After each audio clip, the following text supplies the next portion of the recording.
terreur est une doctrine élaborée durant la guerre froide, amenant les États-Unis et l'URSS à avoir suffisamment de bombes nucléaires dans leur arsenal pour assurer la destruction totale de leurs ennemis.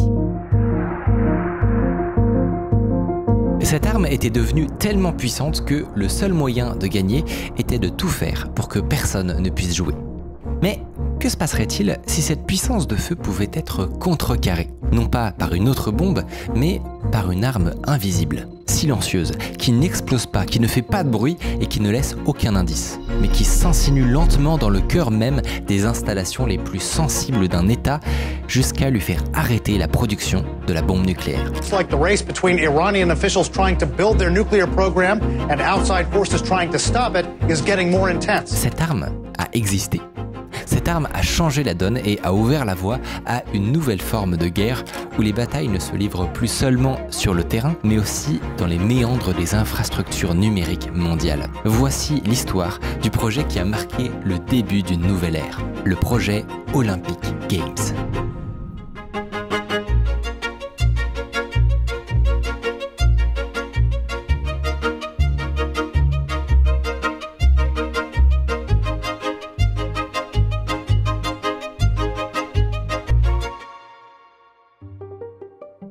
Le documentaire que vous allez voir a nécessité plusieurs mois de travail et une équipe de 4 personnes. Si on peut se le permettre, c'est uniquement grâce au soutien de partenaires long terme comme Trade Republic. Si vous ne les connaissez pas, Trade Republic, c'est une banque qui veut vous inciter à mettre de l'argent de côté sans effort et qui lutte contre les frais cachés qui sont un peu le fléau de certaines banques traditionnelles et de nombreux courtiers. Leurs cartes bancaires n'ont pas de frais récurrents et vous recevez 1% de safeback sur chaque achat. Votre argent, quant à lui, qui dort sur votre compte, vous rapporte 3% par an sans que vous n'ayez rien à faire. Et si vous souhaitez investir, vous pouvez acheter des actions, obligations, crypto ou ETF directement dans leur application et ce à partir d'1 € par mois. Et pour les fêtes, si vous voulez faire un cadeau un peu original qui dure, vous pouvez même offrir une action à un proche. C'est original et vous pouvez être sûr que ça finira pas sur le bon coin. En description, vous trouverez le lien pour vous créer un compte ainsi qu'une interview de Mathias que j'ai fait, leur directeur Europe, et on reprend. Notre histoire commence en Biélorussie, le 17 juin 2010, avec un employé d'une société d'antivirus, Sergueï Ulassen. Il a reçu une alerte d'un client iranien concernant un virus qui fait subitement s'éteindre leurs ordinateurs. Des virus, Sergueï, il en voit passer plein, à longueur de journée. Mais en se penchant sur celui-là, il va réaliser que ça n'est pas un programme malveillant comme les autres. Non seulement Sergueï a peine à comprendre ce que fait le virus, mais surtout il semble extrêmement sophistiqué.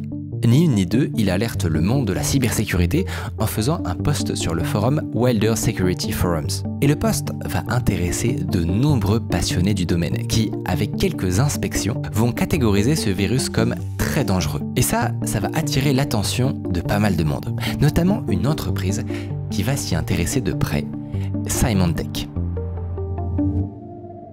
Symantec, c'est une entreprise américaine de cybersécurité qui vous dit probablement pas grand-chose, mais que vous connaissez très sûrement grâce à leur produit phare, Norton Antivirus.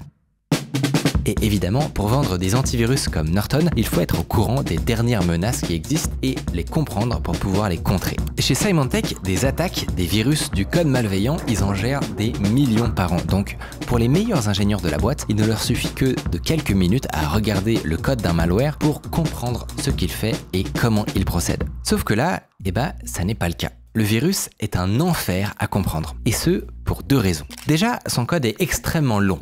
Bien plus long que des virus habituels. Si les malwares que peuvent voir les ingénieurs de chez Symantec font autour des 8000 lignes de code, ils estiment que celui-là en a 150 000. Il est gigantesque, mais en plus, et c'est ça qui le rend très dur à comprendre, il a une manière de fonctionner très inattendue. Et pour comprendre ça, il faut déjà comprendre comment on fait pour analyser le fonctionnement d'un virus. À l'origine, un virus, comme tous les logiciels disponibles sur un ordinateur, a été programmé par un humain. Il utilise pour ça un langage de programmation proche de l'anglais. Sauf que ce code, très facile à écrire et à lire pour n'importe quel développeur, n'est pas celui qui est envoyé à la victime. Il est d'abord transformé, compilé dans une langue intermédiaire. Et on appelle cette langue intermédiaire du code machine ou binaire, car il n'est pas fait pour être lu par un humain, mais par le processeur de l'ordi. Donc, si les virus sont écrits dans un code facile à comprendre, ce que reçoivent les analystes cyber, c'est toujours la version compilée, la liste d'instructions pour le processeur, absolument habitable pour 99% des humains. Les 1% restants, ce sont des reverse engineers. Et à l'époque, Symantec compte dans ses équipes quelques-uns des meilleurs au monde. Et c'est bien sûr à 3 d'entre eux qu'on va confier l'analyse de l'étrange fichier. La première chose qu'ils vont faire, c'est d'utiliser un désassembleur, un programme qui peut coûter plusieurs milliers d'euros et dont la mission est de lire le code binaire du virus pour retrouver le nom de chaque instruction. Ensuite, ils se remontent les manches. Ils naviguent entre les variables, les registres, les appels de fonctions et ils essayent de comprendre ce qui se passe. Leur première observation, c'est que 2 mots reviennent régulièrement dans le code, stub et xnet. Si ça ne sert à rien pour l'instant, ça donnera un nom auquel ils pourront se référer pour parler du virus. Stuxnet. Leur deuxième observation est stupéfiante. Stuxnet ne ressemble à rien de ce qu'ils ont jamais vu auparavant. La plupart des virus classiques se ressemblent. Ils se volent des modules entre eux, ils utilisent des bibliothèques de code partagées, mais là, non. Quand les ingénieurs de Symantec commencent leur analyse, ils découvrent un véritable mur de code d'excellente qualité et entièrement nouveau. Ils reconnaissent partout des techniques typiquement malveillantes. Rootkit persistant, mise à jour du virus, injection de process, dans des quantités complètement astronomiques. Plus ils progressent dans l'analyse du binaire, plus les questions s'accumulent et plus ils réalisent que la tâche sera bien plus difficile que prévu. Là où il leur faut quelques heures pour analyser la plupart des virus, ils n'ont après plusieurs jours qu'effleuré la surface du monstre. Ils vont cependant être à même de produire un IOC, un indicateur de compromission. Il s'agit d'une liste de traces que le malware laisse sur son passage quand il infecte un système. Un petit fichier qui permet aux sociétés d'antivirus de pouvoir instantanément détecter sa présence et suivre sa propagation dans le temps. Et justement, ce moyen de détection va dévoiler l'envergure du problème que pose Stuxnet. Quelques semaines après sa première apparition en Biélorussie, ils vont le retrouver dans des entreprises du monde entier. France, Australie, Singapour, Grande-Bretagne, États-Unis. Le virus se propage vite et on ne sait toujours pas à quoi il sert ni ce dont il est capable. Face à l'urgence, il devient critique de comprendre ce virus, de lui faire cracher ses secrets. La tâche semble compliquée, mais pas impossible. Vu la portée internationale du virus, des hackers du monde entier sont sur le coup. Le jeu, c'est de trouver les lignes de code qui rendent ce virus dangereux. Le code qui permet de chiffrer vos documents, de vous demander une rançon ou de voler vos mots de passe. C'est la partie du virus qu'on appelle la charge utile, ou le payload. Il est souvent caché par les pirates, avec une multitude de techniques de chiffrement et d'obfuscation. Dans le cas de Stuxnet, il va se passer quelque chose d'inattendu. Les chercheurs de Symantec vont bien trouver un payload, là n'est pas le problème.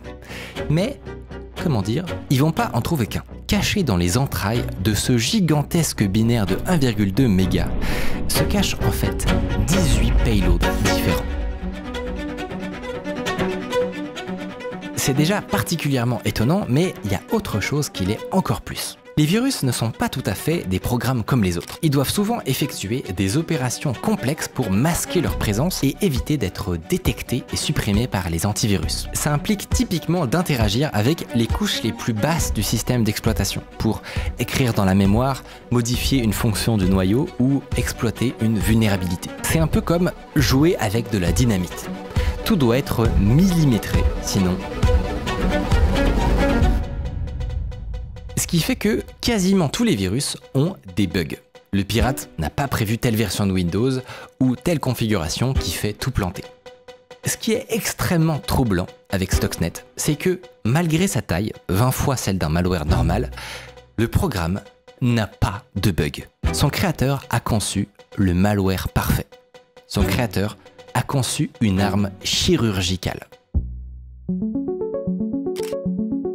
Il aura fallu un mois complet de travail acharné où Nicolas, Liam et Eric passeront des nuits blanches à se casser la tête sur les énigmes de Stuxnet pour que le brouillard commence enfin à se dissiper. Et plus le brouillard se dissipe, plus nos chercheurs réalisent que le petit fichier qu'ils ont entre les mains est à la fois une merveille d'ingénierie et le programme le plus dangereux qu'ils aient jamais observé.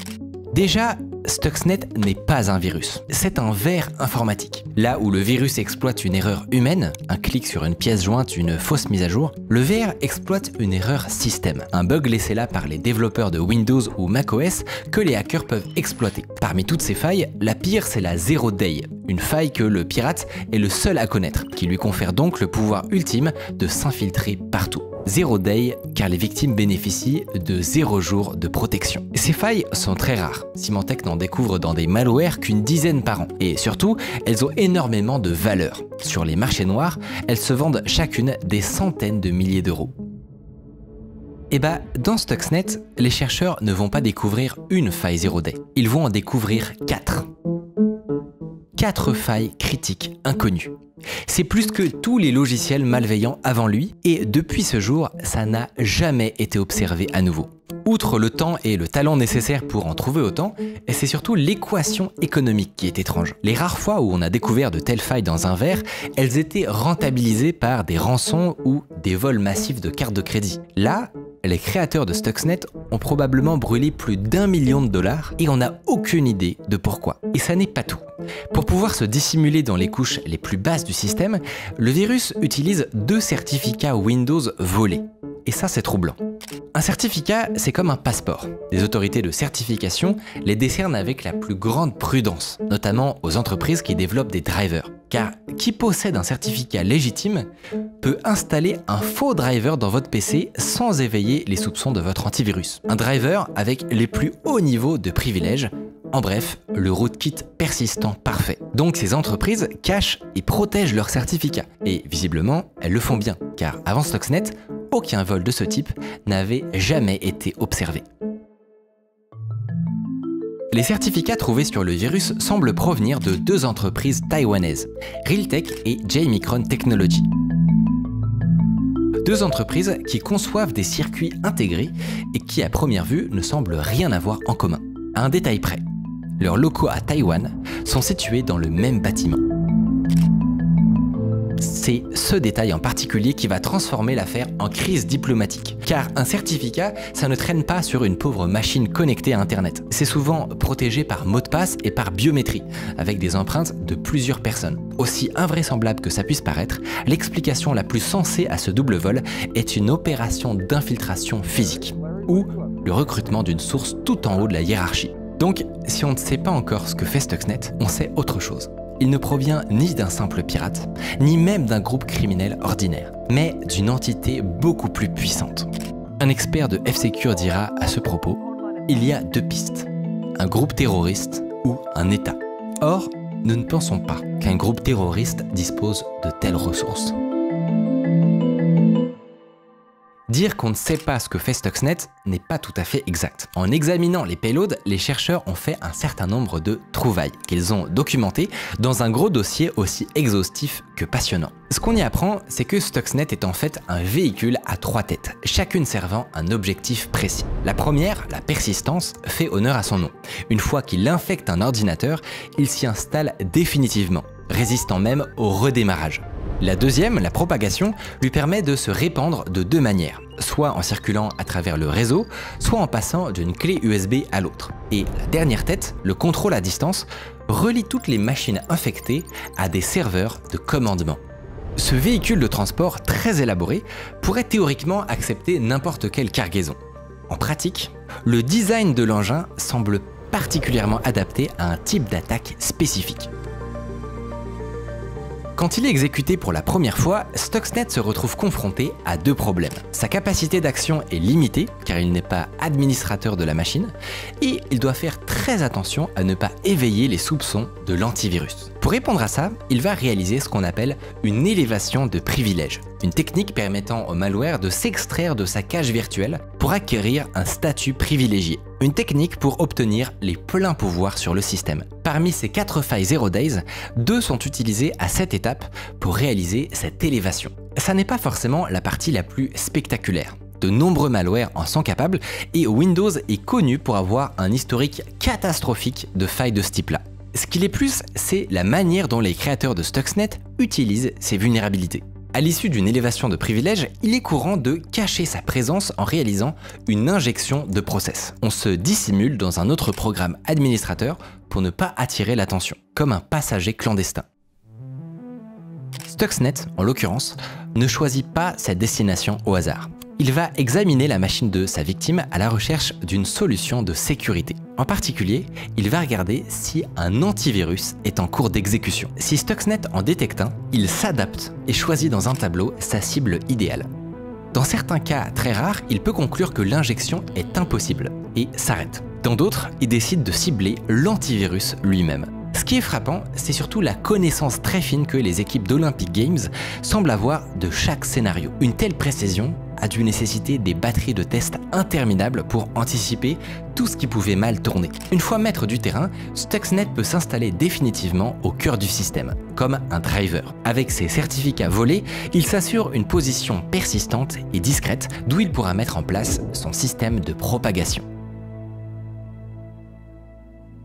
Stuxnet est contagieux, extrêmement contagieux même. Il utilise pas moins de 7 méthodes différentes pour se propager, dont 2 sont des failles Zero Days. Celles-ci permettent d'attaquer des machines qui sont accessibles par le réseau, via leur service d'imprimante, des dossiers partagés ou des bases de données. Pour faire simple, si Stuxnet est introduit dans un réseau LAN, à peu près toutes les machines du réseau seront compromises, automatiquement. Et ça n'est pas tout. Il emploie aussi une autre faille que personne ne connaissait et qui est particulièrement étrange. Elle permet au malware de s'exécuter automatiquement au branchement d'une clé USB infectée. L'origine de cette faille, c'est un bug dans un type de fichier apparemment inoffensif et dont l'extension ne vous dit peut-être rien. LNK.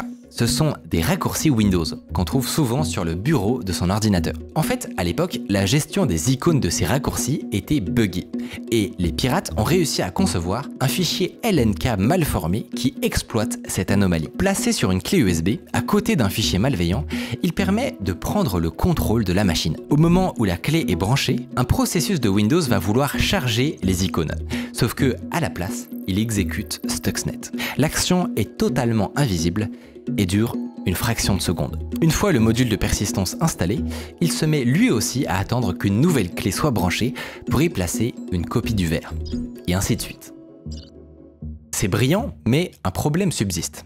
Les fichiers sur la clé USB, on peut les voir. Et avec leur nom bizarre, on peut s'imaginer qu'ils trahiraient rapidement l'attaque. Or, ces fichiers doivent être présents. Il n'y a pas d'alternative. Alors, les créateurs de Stuxnet ont imaginé un tour de prestidigitation. À défaut de faire disparaître les fichiers, ils vont les faire disparaître de l'interface. Pour ça, ils vont altérer des fonctions au cœur même de Windows. Des fonctions dans les rouages du système qui permettent de chercher et de lister des fichiers. La toute première chose que fait Stuxnet, c'est de les remplacer par des clones légèrement modifiés. Ces fonctions clonées ont en supplément une liste de documents compromettants à omettre, de sorte que lors d'un double clic sur la clé USB, l'explorateur de fichiers ne se rend même pas compte que le noyau lui-même est en train de lui mentir et affiche un dossier vide.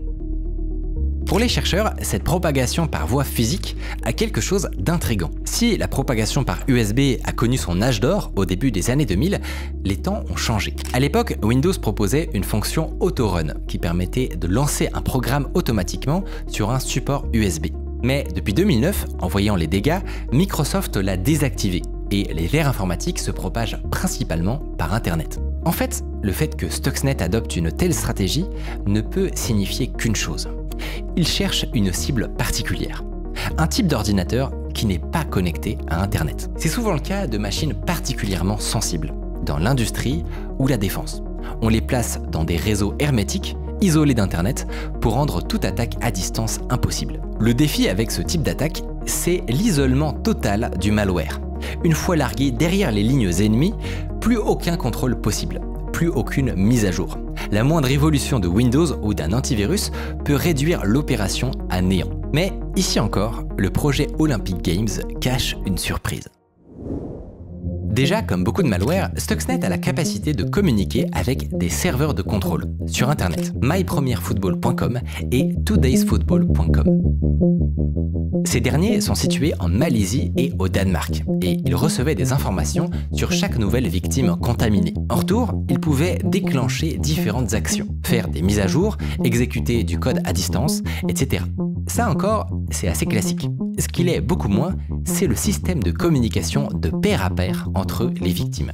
Chaque ordi contrôlé par Stuxnet peut en fait lui-même se comporter comme un serveur de contrôle. S'il découvre d'autres machines infectées situées dans le même réseau, il va rentrer en communication avec elles. L'intérêt, c'est en particulier de pouvoir faire des mises à jour sans Internet. Les deux machines vont comparer leur numéro de version et se mettre à jour automatiquement. Grâce à ce système, même dans un réseau hors ligne, il suffit d'un seul appareil connecté à Internet pour actualiser l'ensemble du parc.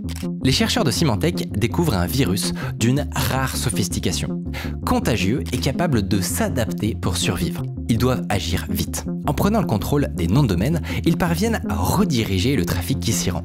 Ça leur permet de les rendre inoffensifs, de prévenir les victimes en temps réel et enfin de monitorer précisément l'ampleur des dégâts. Chaque petite requête qu'ils reçoivent sur ces URL est une machine dormante dans une maison ou un bureau qui n'a sûrement aucune idée de la menace qu'elle abrite.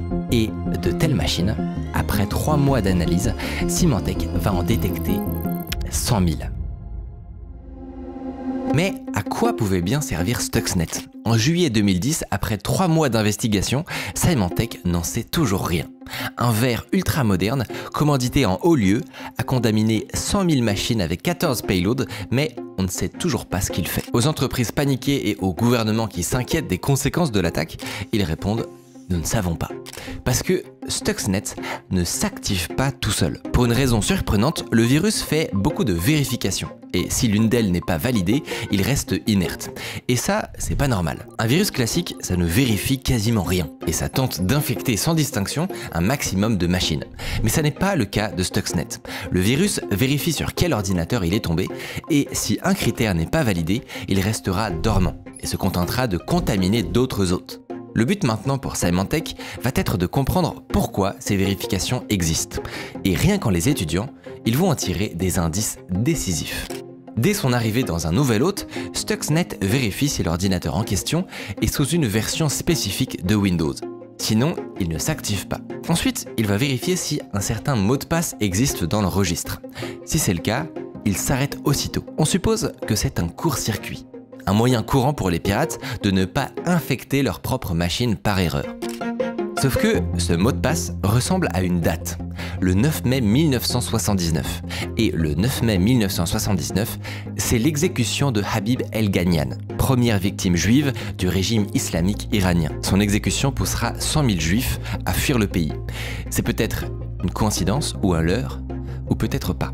À partir de là, Stuxnet cherche des programmes bien spécifiques, des logiciels de Siemens.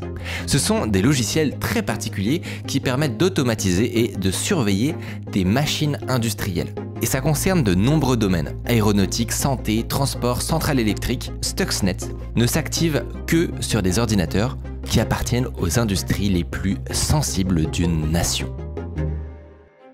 Stuxnet ajoute ensuite un autre critère encore plus sélectif. Il faut que l'ordinateur contrôle des PLC. Un Programmable Logic Controller ou PLC, c'est un petit boîtier programmable qui permet de contrôler et de surveiller des machines industrielles. Régler la température d'un four, monitorer la vitesse de rotation d'une turbine, piloter un bras robotique, c'est à ça que servent les PLC. Pour un virus, la cible est déjà d'une précision troublante, mais ça n'est pas tout. Stuxnet ne se déclenche qu'en présence d'une configuration très spécifique. Exactement 6 groupes de 164 PLC. Si ce nombre précis n'est pas atteint, le virus reste inerte. Enfin, Stuxnet finit par une dernière vérification extrêmement déroutante. Tenez-vous bien, si le virus n'atteint pas sa cible avant le 24 juin 2012, il doit s'auto-détruire. Plus on en apprend sur le virus, plus on réalise la gravité de la situation. On se rend compte que le virus a une réelle mission qui semble concerner un domaine sensible mais encore inconnu. Et il doit l'effectuer avant une certaine date, sinon il s'auto-détruira. Ce qui n'existe pas. Un virus n'a normalement pas de mission aussi particulière et surtout pas dans un temps donné. La seule information qu'on a, c'est que quelque part, un certain groupe de hackers étatiques a investi des dizaines de milliers d'heures de travail, un arsenal de failles critiques sans précédent et des missions d'infiltration physique pour prendre le contrôle de petits boîtiers industriels. Et pas tous les boîtiers, uniquement 6 groupes de 164 boîtiers. Mais alors, quelle est la cible ?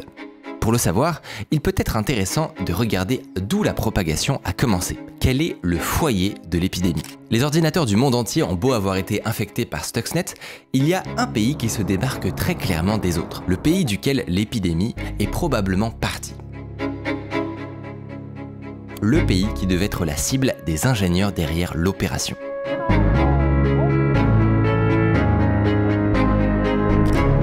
L'Iran.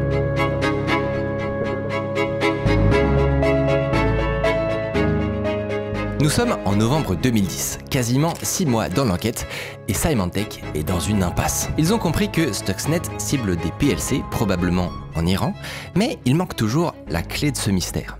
À quoi sert-il exactement? Jusque-là, c'est encore une boîte noire, un danger dormant.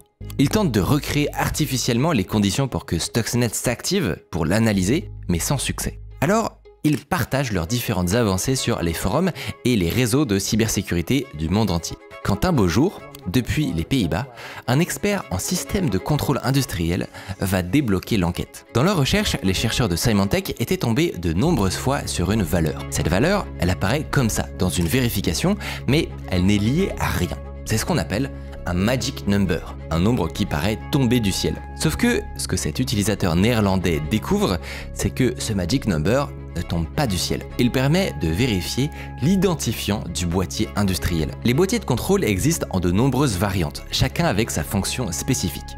Stuxnet ne s'intéressait qu'à un seul modèle identifiable par un numéro unique, un contrôleur de fréquence. Et le contrôleur en question est fabriqué par un industriel iranien qui fournit des usines d'enrichissement d'uranium en Iran. Elle est là, la preuve que Stuxnet veut attaquer l'Iran. En fait, depuis quelques années, le programme nucléaire iranien suscite l'hostilité de tous les pays occidentaux. Explosions inexpliquées de gazoducs, sanctions économiques, assassinats d'ingénieurs du nucléaire. Breaking news from Iran, and the scientist believed to be at the very heart of the country's nuclear program has been killed. Ce programme a une histoire particulière. Lancé dans les années 70 avec l'aide des États-Unis, il est brutalement interrompu par la révolution islamique. Quand il refait surface dans les années 2000, cette fois avec le soutien de la Russie, une question inquiète tout le monde. L'Iran cherche-t-il à construire des centrales électriques ou des bombes atomiques? Pour vous, ce serait normal, pour l'Allemagne fédérale, ce serait normal, pour l'Angleterre, ce serait normal. Et pour l'Iran, le simple principe de se défendre ou de défendre ses intérêts devient un problème, et que pour les autres, c'est tout à fait normal. Au cœur de cette inquiétude se trouve le processus d'enrichissement de l'uranium, l'étape cruciale qui permet de transformer l'uranium en combustible, que ce soit pour produire de l'énergie ou des armes nucléaires. C'est pas une étape facile parce que, à l'état naturel, l'uranium contient principalement deux isotopes, l'uranium 238 et l'uranium 235. Seul le second est utilisable pour la réaction nucléaire. On dit qu'il est fissile. Pour séparer les deux et augmenter la concentration d'uranium fissile, on va les faire passer dans des centrifugeuses qui tournent très vite à plus de 1000 tours à la seconde. L'uranium 235, plus léger, va rester près du centre, tandis que l'autre type d'uranium, qui est plus lourd, va être éjecté vers l'extérieur, comme dans une essoreuse à salade. On répète cette opération un très grand nombre de fois avec plein de centrifugeuses afin d'enrichir l'uranium au maximum. Maintenant, si on s'intéresse aux capacités d'enrichissement iraniennes, ils ont créé un méga complexe qui s'appelle l'usine de Natanz et qui utilise pas moins de 164 centrifugeuses. Il y en a 6 groupes. Chacune de ces centrifugeuses est contrôlée par un boîtier. Il y a donc 6 groupes de 164 boîtiers.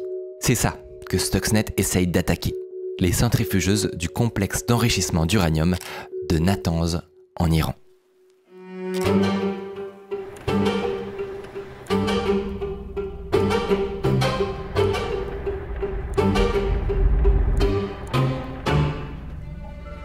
Alors imaginons que Stuxnet parvienne effectivement à atteindre Natanz. Il reste une question qui ne va absolument pas de soi. Qu'est-il possible de faire en contrôlant des centrifugeuses ? Les empêcher de fonctionner? Comment un logiciel qui contrôle des PLC peut-il nuire à une usine d'enrichissement en uranium? Pour le savoir, Symantec s'est procuré le même modèle de contrôleur de fréquence utilisé par l'usine de Natanz. Ils ont connecté le contrôleur à un petit ventilateur qui va juste gonfler un ballon. Rien à voir avec l'enrichissement d'uranium, mais c'est simplement pour comprendre le fonctionnement du contrôleur de fréquence. Ils le programment pour qu'il gonfle le ballon pendant 5 secondes. Et le ballon gonfle et s'arrête. Le contrôleur donne des mesures cohérentes. Jusqu'ici, tout va bien. C'est dans la deuxième partie de l'expérience que ça devient intéressant. So now what we're going to do is we're going to infect the PLC. Et là, le ballon gonfle. Il gonfle. Sauf qu'après 5 secondes, le ballon continue de gonfler jusqu'à ce que le ballon explose. Plus bouleversant encore, les mesures affichées par le contrôleur restent les mêmes que lors de l'essai précédent. Maintenant, sortons du cadre de l'expérience avec le ballon et imaginez ce que ça pourrait faire à des centrifugeuses remplies d'uranium. Ce que les ingénieurs ont découvert avec Stuxnet, c'est un virus capable de créer pour la première fois des dégâts physiques. C'est la première démonstration d'une attaque informatique qui, en ciblant de l'équipement industriel, pourrait théoriquement causer la mort, automatiquement. Ce qu'ils ont découvert, c'est la première cyberarme. Il faut réaliser le poids de cette découverte, en particulier dans le contexte de cette époque. Avant 2010, la plupart des attaques informatiques sont issues de pirates solitaires ou de groupes cybercriminels. Ils ne sont ni très sophistiqués, ni très organisés, et leur motivation est quasi exclusivement de gagner de l'argent. L'idée qu'un État puisse orchestrer une attaque informatique ne va pas du tout de soi. Alors qu'un État ait développé lui-même un malware pour attaquer une infrastructure nucléaire, ça fait beaucoup. Ça explique pourquoi au moment où Symantec publie ses conclusions, certains journalistes n'y croient pas. Le mythe de la cyberguerre mondiale, une affaire trop belle pour être vraie, un fantasme du complot. Et on peut comprendre ces doutes. Si on suppose que Stuxnet peut saboter des centrifugeuses, une question cruciale reste sans réponse. Comment est-il entré dans la centrale? Natanz n'est pas une simple usine, c'est une forteresse moderne, un site militaire ultra protégé, coupé d'internet, gardé par l'artillerie et l'aviation. Rien n'y entre par hasard. Chaque badge, chaque visiteur, chaque colis est contrôlé, vérifié, authentifié. Les chercheurs seraient peut-être restés dans l'impasse si le virus lui-même ne leur avait pas livré un indice crucial. Il contenait un système d'historique.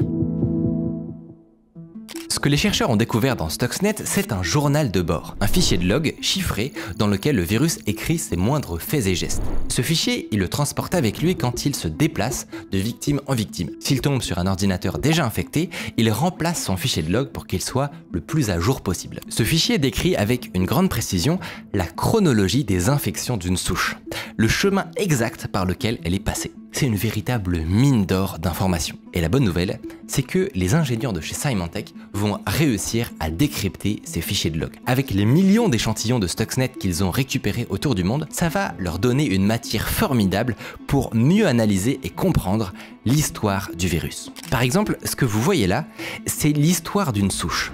Chaque nœud du graphe est une victime. Les lignes droites correspondent à des LAN où chacune des machines ont été contaminées, jusqu'à ce que le vert parvienne à atteindre un autre réseau. Et ce qui est bien avec ce graphe, c'est que d'où qu'on parte, si on remonte le fil, on tombe sur un même nœud, le patient 0.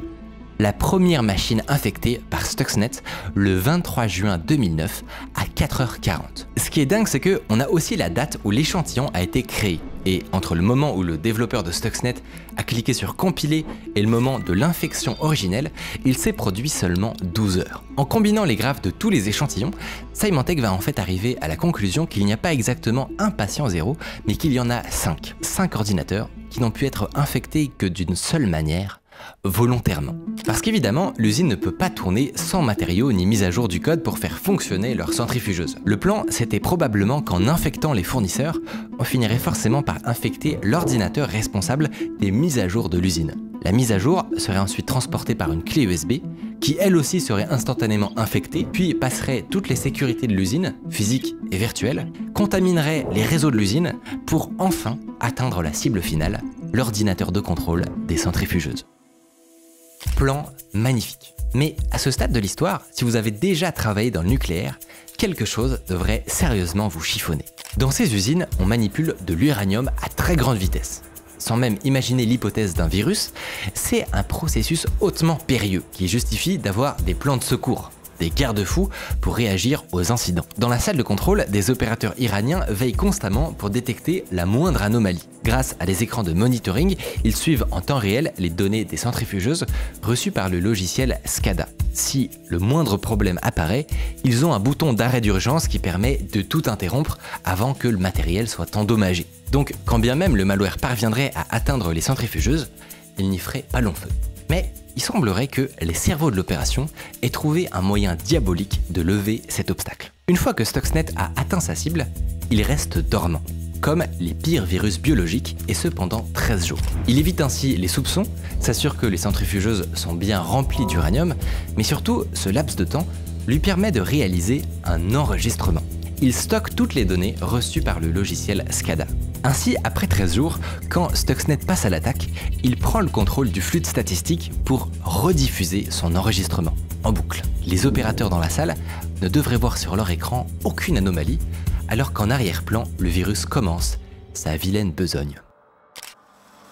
Il va se mettre à changer la fréquence de rotation des centrifugeuses. Si à la base elles tournent à 1000 Hz, donc à 1000 tours par seconde, Stuxnet les accélère jusqu'à la limite mécanique de ce que les rotors en aluminium peuvent supporter. Une fois cette vitesse atteinte, il va à l'inverse les ralentir subitement pour déclencher de violentes vibrations. Ces changements abrupts de vitesse de rotation rendent non seulement l'enrichissement de l'uranium bien moins productif, mais surtout, ils ravagent les centrifugeuses. Parce que Stuxnet est bien plus malsain qu'on peut le croire. Il vise des fréquences précises qui vont faire entrer les centrifugeuses en résonance. Leur structure même va vibrer jusqu'à les endommager, voire les détruire. Ce processus devrait a priori faire un boucan assourdissant, un concert de grincements et de vibrations qui font le bruit d'un moteur d'avion. On suppose qu'à cet instant, les ingénieurs paniqués iraient désespérément écraser le bouton d'arrêt d'urgence. Mais ils constateraient alors avec horreur qu'il ne produit plus rien. Car ce scénario aussi a été prévu. En arrière-plan, Stuxnet est fait pour intercepter cette requête. Elle n'arrive jamais à destination. On peut s'imaginer la position horrible qu'auraient alors les ingénieurs. Ils verraient leur panneau de contrôle parfaitement fonctionnel et des centrifugeuses qui s'endommagent. La seule conclusion possible serait que l'erreur venait d'eux et de la fabrication des centrifugeuses, certainement pas d'un virus. Ils travailleraient d'arrache-pied pour comprendre ce qui ne va pas dans ce qu'ils font, perdraient un temps précieux et la confiance de leur gouvernement. Ça, en tout cas, c'était le plan. Maintenant, avec quelques années de recul, on sait ce qui s'est passé. En s'appuyant sur les taux de défection des centrifugeuses en Iran, les chercheurs ont conclu, avec une quasi-certitude, qu'il a marché. Stuxnet est bel et bien parvenu à infecter l'ordinateur de contrôle des centrifugeuses. On estime qu'il aura détruit près d'un cinquième des centrifugeuses de Natanz, causé plusieurs interruptions dans la production et ralenti le programme nucléaire iranien d'au moins une année. Alors, qui l'a fait ? Qui sont les coupables? Et bah, c'est là que ça devient vraiment compliqué, parce que vous vous doutez bien que personne, et encore moins un État, ne va publiquement déclarer qu'il a créé un malware aussi dangereux et en dehors du droit. Mais depuis le temps, suffisamment d'informations et de témoignages ont fuité pour établir avec une certaine assurance l'identité des commanditaires. Les États-Unis, la Grande-Bretagne et Israël. Ce sont eux derrière le virus. 3 nations qui ont la bombe nucléaire et qui ne veulent absolument pas qu'une telle arme puisse arriver dans les mains d'un ennemi. Les sanctions politiques et économiques contre l'Iran semblant insuffisantes, ils ont imaginé cette solution détournée qui ne laisse pas de traces visibles et qui ne passe pas pour une déclaration de guerre. C'est ainsi qu'a été lancé le projet Olympic Games, une mission qui devait durer jusqu'au 24 juin 2012, quelques mois avant la fin du mandat de Barack Obama. 2 ans pour permettre au virus d'atteindre sa cible tout en limitant les dégâts collatéraux. La cyberarme a réussi sa mission. Pénétrer l'un des endroits les plus gardés et perturber le programme nucléaire d'un pays tout entier. Mais ce faisant, ils ont commis une erreur. Ils ont complètement perdu le contrôle de leur monstre. En 2011, c'est la question qui obsède les journalistes. Comment des services d'espionnage avec les moyens des Occidentaux ont-ils fini avec un botnet de 100 000 machines? Techniquement, ils ont ainsi attaqué illégalement de nombreuses entreprises, y compris chez leurs alliés. Qu'est-ce qui a merdé? En fait, c'est au sein des services secrets israéliens que se trouve l'explication. Si le code d'origine a été conçu par la NSA, c'est le Mossad qui était visiblement chargé d'infiltrer le virus à Natanz. Et il subissait de fortes pressions. Le Premier ministre, Benjamin Netanyahou, aurait exigé des avancées concrètes, et les Israéliens semblent avoir agi dans l'urgence. Ils ont modifié le code d'origine conçu par les Américains pour le rendre beaucoup plus agressif. C'est là qu'ils ont ajouté leur arsenal de Zero Days.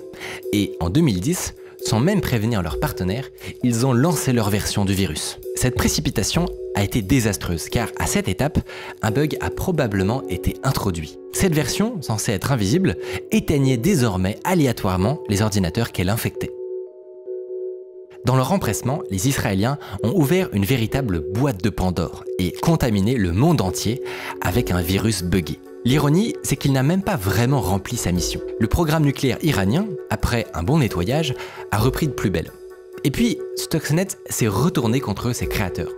Parmi les victimes, on trouve de nombreux ordinateurs américains, européens et israéliens. Des gigantesques moyens publics et privés ont été mis en place pour se protéger sans que les services secrets de ces pays puissent intervenir. Mais surtout, en découvrant le virus et leurs commanditaires, ça n'a qu'aggravé l'animosité préexistante entre Téhéran et Washington. D'après le directeur exécutif du conseil américano-iranien, de nombreux jeunes ont été motivés à s'enrôler à cause de Stuxnet, créant l'une des plus grandes cyberarmées du monde. Donc Stuxnet est au final un échec, mais il aura fait basculer le monde dans une nouvelle ère. C'est la première cyberarme. Et si les guerres et les armes physiques sont régulées par des traités internationaux, ça n'est pas le cas pour le monde numérique. Les États savent désormais qu'ils ont dans leur arsenal un instrument sans signature qui peut faire plus de dommages qu'une bombe. Ils peuvent arrêter des hôpitaux, créer des pannes d'électricité et paralyser des économies. En 2013, lorsque Snowden a diffusé de nombreux fichiers provenant des services secrets, l'un d'entre eux était particulièrement intéressant. Il décrit la doctrine de l'État américain sur les attaques informatiques et révèle que toute cyberattaque doit être commanditée et approuvée par le président des États-Unis. Une des seules choses qui a ce statut, l'utilisation d'une bombe nucléaire.